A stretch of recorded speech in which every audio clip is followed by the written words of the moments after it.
All right, in this video, we're going to take a look at one sample problem using a priority queue, which is the last stone weight problem. The idea of this problem is that you're given an array of integers, and these integers represent the size or weight of a stone. So for example, we might have an array that looks something like this. And each of the entries here are the weight of a particular stone that we have. And our goal is to take the two heaviest stones on each iteration and we want to smash them together. And basically we want to say that if two things are the same size, those stones are just destroyed and they're removed from the queue.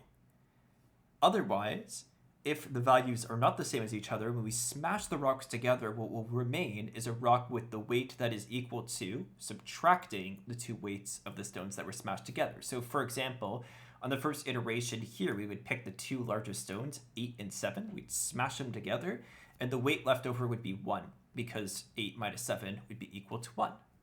And the goal of this problem is to say, on each iteration, we're going to take the two largest stones, we're going to smash them together, and I want you at the end to tell me what the weight of stone remaining is after smashing all of our stones together. When we're looking at this problem, the immediate thing that should spark your interest is that on each iteration, we need to pick the two heaviest objects, so the two largest objects. In this situation, it sounds like we want to be able to store and retrieve our data in sorted order, so a priority queue is probably our best bet. So I'm going to go ahead and import this from my heap to use. Now, sort of one thing that you may be thinking is, like, how are we really picking that data structure, right? You know, we had things like a binary search tree, which had things stored in sorted order. However, with a binary search tree, we could find, like, the maximum value, but to find the second maximum value was fairly hard. If we just wanted to find the maximum value, you know, a binary search tree isn't a bad option. However, if we want to find, like, the some number of largest values, so like the 3 largest values, for example, a heap gives us a really easy way to do that because each time we remove, the next value that we will remove out of that is going to be the next largest value. So, you know, the heap is a great way to store that data, and the priority queue gives us the easiest sort of abstraction of the heap. We could also get rid of the priority queue and just do heap inserts and deletes, right? That's fine. Either or is going to give you an answer. I just like to use the priority queue since it gives us a bit of a cleaner sort of interface into the heap itself. So let's talk about the solution here. So we have this last stone weight. It takes in an array of stones. And the very first thing we need to do is initialize our priority queue, right? And then for here, what we're going to do is we're going to iterate through our list of stones. And all I'm going to do is I'm going to on-queue every single one of the stones that I have. So I put all of the weights onto my priority queue. At this point, the largest weight is at the top of the priority queue. And what I'm going to do is I'm going to say while the priority queue size is greater than 1, I'm going to take off the top 2 values. So I'm going to dequeue the first value, place it into stone 1, and then I'm going to place the other one into stone 2.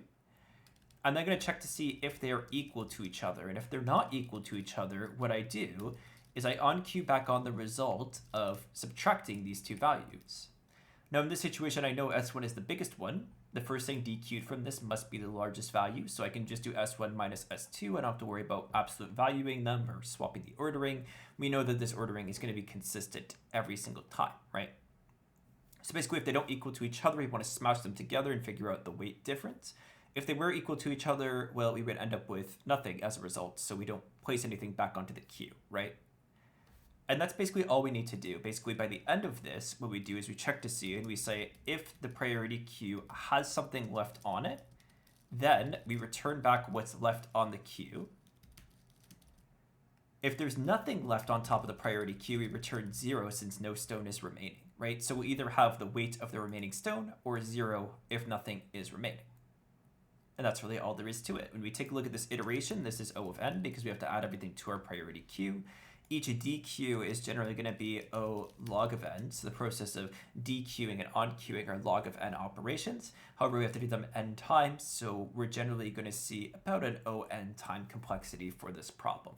Since these are generally in sequence or in series, really like inside of here, we're doing a bunch of different O log n operations, right? And then over here, we're doing an O(n) operation. So the biggest contributor is O of n, right? So that's the time complexity that we generally have here.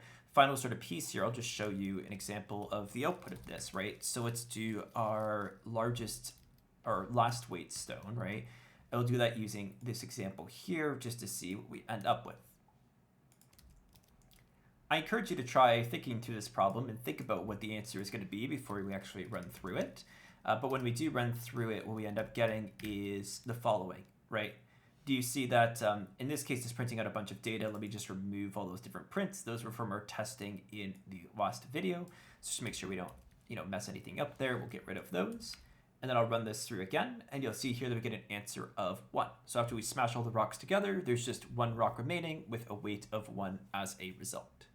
So you can see that this is a really great example of how we can use a priority queue in order to store basically the, n number of largest values. So like the second largest value, the third largest value, we can use that in order to retrieve those values at any time. And you'll see that very clearly as well with the next example problem that we'll look at, which does another explicit, we want to find, the top 2 values, top 3 values, this sort of idea. And a priority queue will match that problem pretty well.